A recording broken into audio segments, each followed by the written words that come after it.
ladies and gentlemen, Tony Juniper. Thanks, Tony.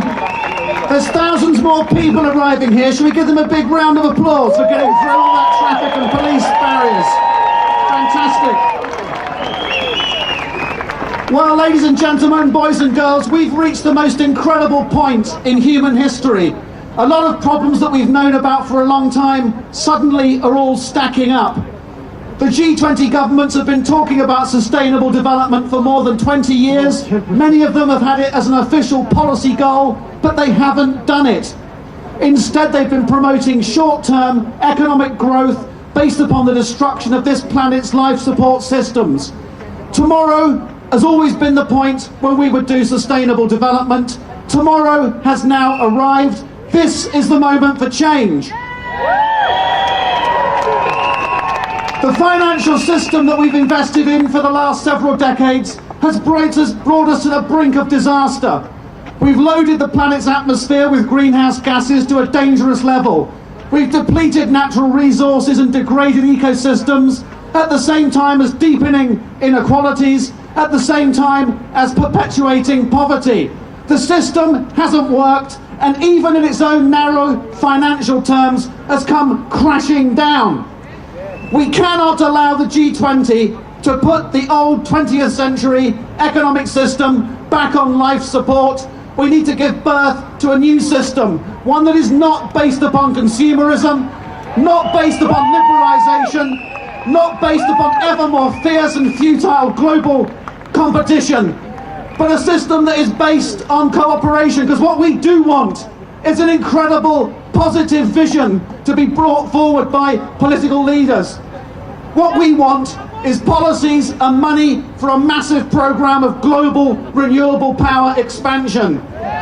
What we want is policies and money for sustainable transport infrastructure. What we want is policies and money for truly sustainable agriculture. What we want are policies and money to help the countries of the South protect the rainforest by ending poverty. What we want are policies and money to convert the world's buildings to livable and efficient properties that can navigate resource crunches, as well as ending fuel poverty and creating lots of social benefits into the bargain.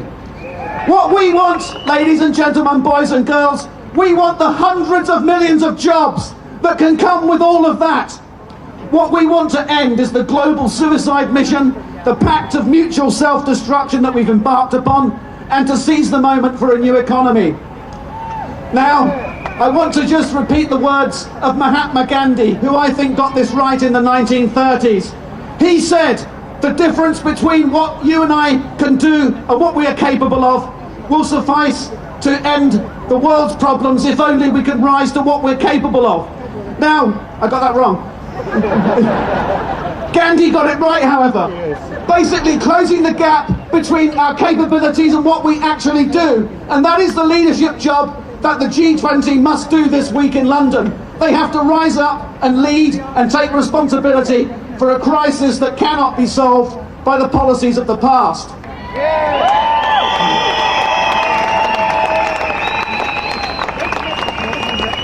But be under no illusion about this meeting in London next week. It will not be the end. At best, it will be a beginning. Look at this incredible gathering of people here, of organisations. This has to be the start of a movement. This is not one rally. This is the beginning of durable, big change. We have to go from here, build political momentum, and hold the people to account who've taken the world to the brink of disaster. Later this year in Copenhagen will be possibly the most important meeting in the history of humankind. We have to mobilise and build. Between now and then, this is our last chance, potentially, to save humanity. So get active, get organised, get involved. Let's make sure that this is the last chance and we take it. Let's not leave it to chance, but do the job that has to be done. Thank you so much.